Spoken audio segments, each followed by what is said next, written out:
Ceci est un livre audio autogénéré par Google. Introduction. Il y a des évidences si flagrantes que nous ne les voyons pas, comme dans la nouvelle d'Edgar Poe La lettre volée. Après de vaines recherches d'une lettre compromettante, un agent découvre qu'elle est posée sur une table, à la vue de tous, tellement apparente que personne ne la voyait. C'est exactement ce qui arrive avec la violence. Elle nous empoisonne la vie. Elle est partout omniprésente, tellement présente que nous ne la voyons plus, sauf lorsque nous la subissons directement. Fatalement, il nous arrive aussi de ne pas nous rendre compte que nous sommes violents.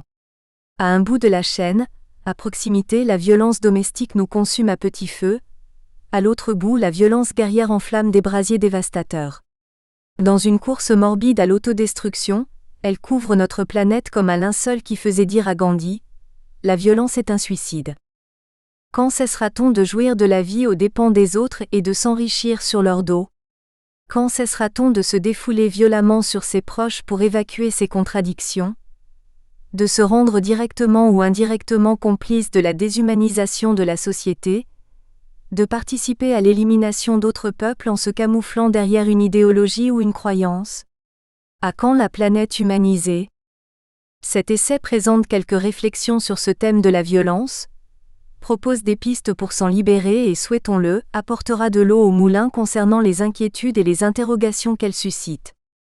Cet écrit est destiné avant tout aux personnes préoccupées par la souffrance que provoque la violence dans le monde et dans leur propre vie. Les spécialistes avertis et les acteurs sociaux y trouveront peut-être aussi des perspectives utiles à leur démarche. Le sujet n'est pas traité d'un point de vue sociologique et n'offre pas de conclusion monde-homme, consistant à interpréter des phénomènes collectifs pour expliquer les comportements individuels. Il ne s'agit pas non plus de la démarche inverse homme-monde des existentialistes qui analysent les conduites individuelles pour expliquer le monde. Proche de la phénoménologie pour laquelle le monde est donné à la conscience, la démarche est plus précisément une approche conscience-monde, où il y a interaction entre, d'une part, le monde qui existe parce que j'en suis conscient et d'autre part, ma conscience qui existe et se réactive grâce à ce monde, qu'elle vise à transformer. Pour commencer, j'invite à sortir du point de vue déterministe, fataliste et sans espoir qui affirme que l'être humain est violent par nature. Cette allégation nous paralyse et nous plonge dans un état de passivité quant à la possibilité d'un réel changement. D'autre part, s'il y a nature humaine, celle-ci ne correspond pas à l'image figée que l'on peut en avoir, comme nous le verrons dans le premier chapitre. Je présente ensuite en quoi la non-violence est bien plus qu'un non à la violence, et je développe amplement le thème de la conscience, rehaussant son rôle actif et intentionnel sans lequel toute tentative pour stopper la violence est vaine. Enfin, je donne quelques points de vue et expose quelques moyens destinés à permettre de désarmer autant sa propre violence que celle qui sévit dans la société. Cette investigation s'inspire de mes expériences personnelles de violence et de non-violence. C'est aussi un témoignage par lequel je tente de reconstituer le puzzle des conclusions faites à l'issue de tant et tant d'actions, de forums, d'ateliers, de réunions, vécues au cours de nombreuses années, au niveau local et international avec mes amis du courant humaniste. La trame de fond repose sur divers ouvrages de ce même courant, sur la méthode d'autolibération de Luis Alberto Amann, sur la psychologie de la conscience développée par Silo et quelques éléments de sa pensée. Je me suis également référé aux figures emblématiques de la non-violence telles que Gandhi, Léon Tolstoï, David Thoreau ou Romain Rolland, et à quelques écrivains et philosophes qui se sont exprimés sur le sujet comme Albert Camus, Stefan Zweig ou Vladimir Jankélévitch.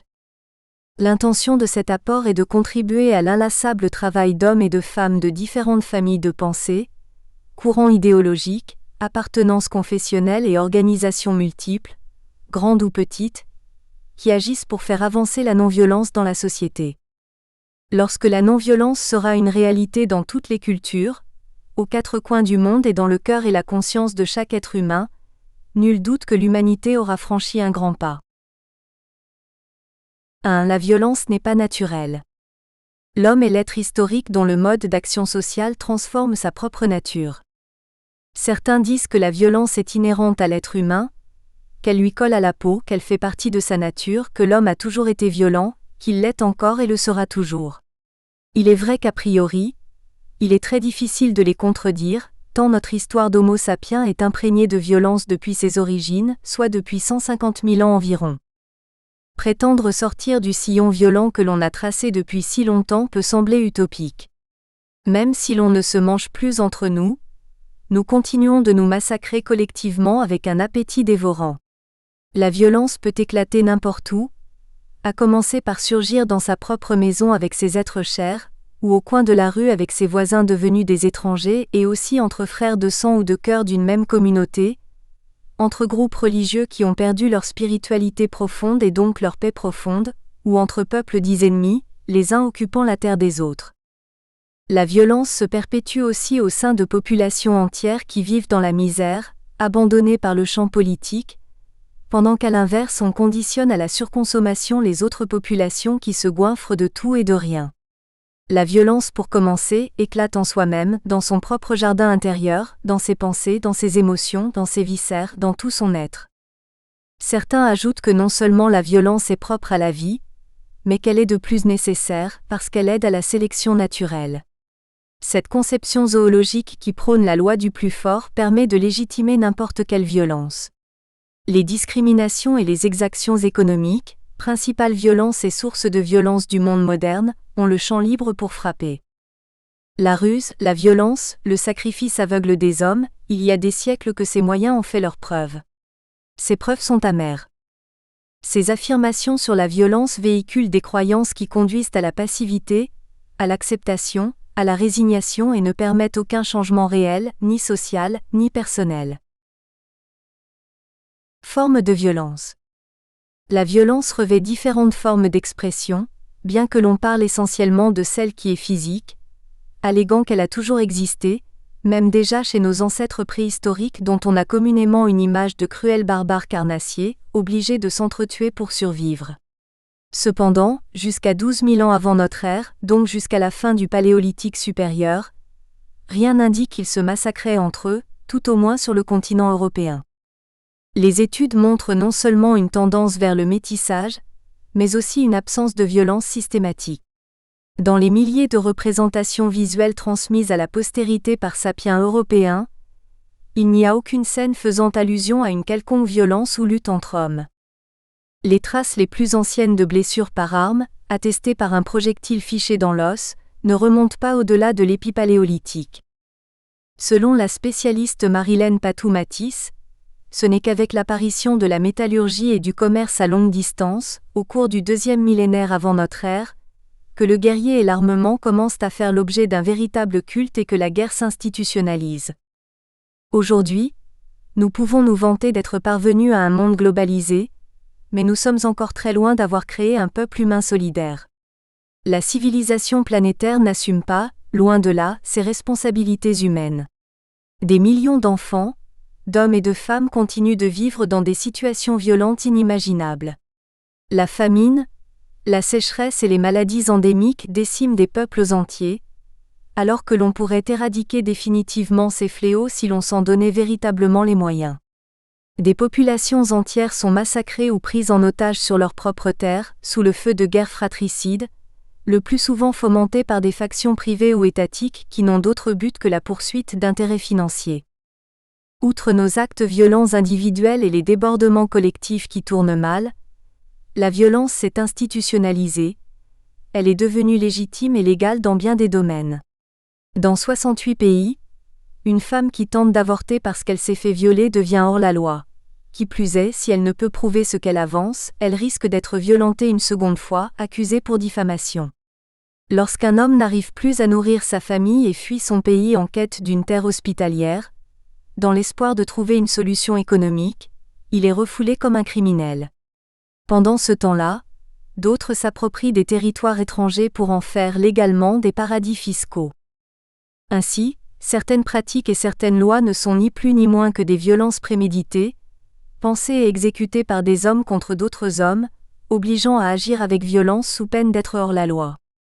Chacun a la responsabilité morale de désobéir aux lois injustes. Les premiers témoignages écrits de violence institutionnelle apparaissent vers l'an 1750 avant notre ère, dans le code babylonien d'Hammurabi, par lequel la Mésopotamie antique légitime le droit à la violence afin de rendre les États-cités gouvernables.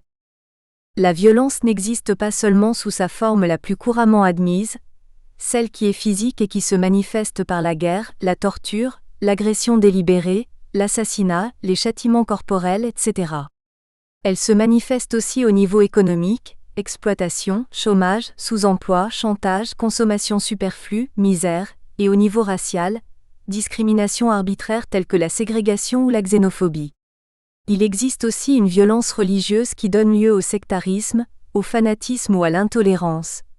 Les violences sexuelles, qui produisent un profond dégoût dans toutes les formes d'abus qu'elles génèrent, et les violences psychologiques qui se cachent derrière l'isolement, la résignation, le manque de communication ou l'individualisme.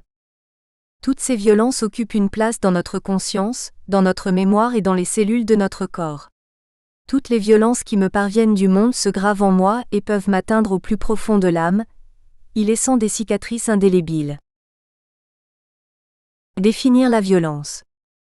Je ne parle pas des conflits quotidiens, des problèmes courants de la vie, mais de violence, c'est-à-dire de l'acte d'imposer sa volonté à l'autre, de l'acte qui brise l'intention et la liberté des autres, par quelque moyen que ce soit, avec toutes les conséquences que cela peut engendrer. Je ne me réfère pas non plus à la violence fondamentale, dont parle notamment le psychanalyste Jean Bergeret. Celle-ci n'entre pas dans le champ d'investigation proposé, étant donné qu'elle n'est liée à aucune intention de l'être humain. La violence fondamentale est un pur instinct de conservation, une pulsion conservatrice qui n'est ni bonne ni mauvaise en soi, mais qui est une attitude défensive, un instinct de survie à l'égard de l'autre sans aucune intention de lui faire du mal, sans haine ni sadisme. En effet, la violence qui nous préoccupe est celle qu'un homme inflige intentionnellement à un autre être humain, celle qu'un groupe impose à un autre groupe ou à un être humain et inversement. Cependant, il serait évidemment utile de mener une étude concernant les conséquences violentes que peut entraîner le fait de contraindre ses propres instincts. Violence, du latin violentiam, usage excessif de la force, c'est le plus simple, le plus fréquent et le plus efficace moyen pour maintenir ou usurper le pouvoir et la suprématie, pour imposer sa volonté à d'autres, pour confisquer la propriété et même la vie des autres. Il existe également une violence physique et psychologique, directe ou masquée, ainsi que différents degrés de violence au niveau de la famille, de la nation, de la politique internationale, de la relation de l'homme avec la nature et les espèces animales, etc.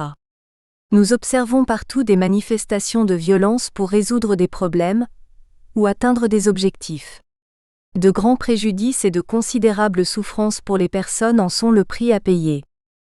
Il y a violence quand, dans une situation d'interaction, un ou plusieurs acteurs agissent de manière directe ou indirecte, en une fois ou progressivement, en portant atteinte à un ou plusieurs autres à des degrés variables, soit dans leur intégrité physique, soit dans leur intégrité morale, soit dans leur possession, soit dans leur participation symbolique et culturelle.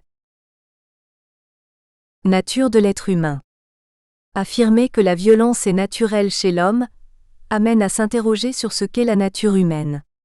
Tout d'abord, on ne peut la comparer à celle des autres espèces vivantes.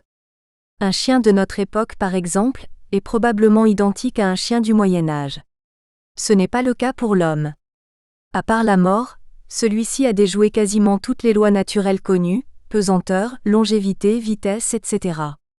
Il ne cesse d'amplifier ses connaissances et de transformer la nature des éléments de son milieu, ainsi que la nature de sa propre identité, allant jusqu'à manipuler ses propres gènes. La connaissance n'est pas un constituant à l'homme, ne lui est pas naturelle. Rien n'est naturel à l'homme parce qu'il n'a pas de nature. L'animal, hormis quelques rares exceptions, à la différence de l'homme, n'exerce pas de violence intentionnelle. L'homme peut être violent intentionnellement, mais c'est aussi cette capacité d'intentionnalité qui lui permet de se rendre libre, le condamne à être libre, comme le dit Sartre. Cette liberté lui attribue la possibilité de faire des choix, ceci étant dépendant de l'orientation de sa conscience. Quand il veut posséder plus, quand il veut se hisser au-dessus d'un autre être humain, quand il est guidé par la peur, etc., sa vie peut sombrer dans la violence. La violence, par son caractère instrumental, est conçue et utilisée en vue de multiplier la puissance naturelle. Au cours de son histoire, l'homme a modifié en permanence le milieu qui en grande partie aujourd'hui n'est plus naturel. Le fait de s'adapter aux changements qu'il génère lui-même l'écarte de façon graduelle et irréversible de sa nature initiale. L'homme des cavernes est à l'évidence différent du constructeur des pyramides d'Égypte et encore plus du contemporain de Silicon Alley. L'histoire est gravée dans notre mémoire d'être humain. Notre héritage génétique est extraordinaire et chaque nouveau-né, dès qu'il voit le jour, dispose de ce processus lié au perpétuel changement de l'histoire des pères de ses pères. Et surtout, chaque être humain naît dans un milieu social déterminé dans lequel il va se développer. Dans ce milieu, il reçoit les acquis du passé et du présent. Il se forme, intègre, s'adapte et transforme ce qui lui est donné. Il n'a nul besoin de réinventer une quantité impressionnante de connaissances accumulées. Cela procure à l'homme une énergie additionnelle qui lui permet d'accroître constamment sa qualité de vie et de se projeter dans le futur dont il repousse les limites toujours davantage.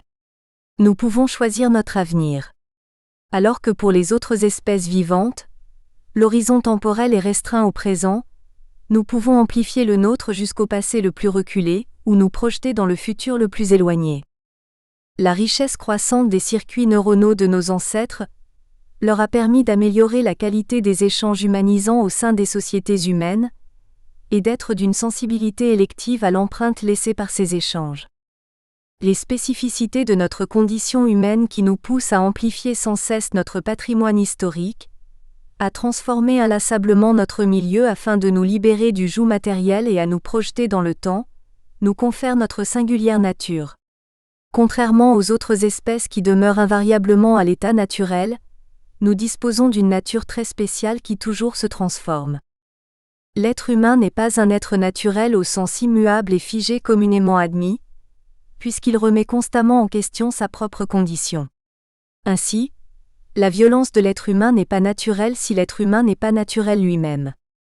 Si avec l'idée de nature, on a voulu signaler ce qui est permanent, cette idée est aujourd'hui inadéquate même si on veut l'appliquer au plus objectal de l'être humain, c'est-à-dire son corps.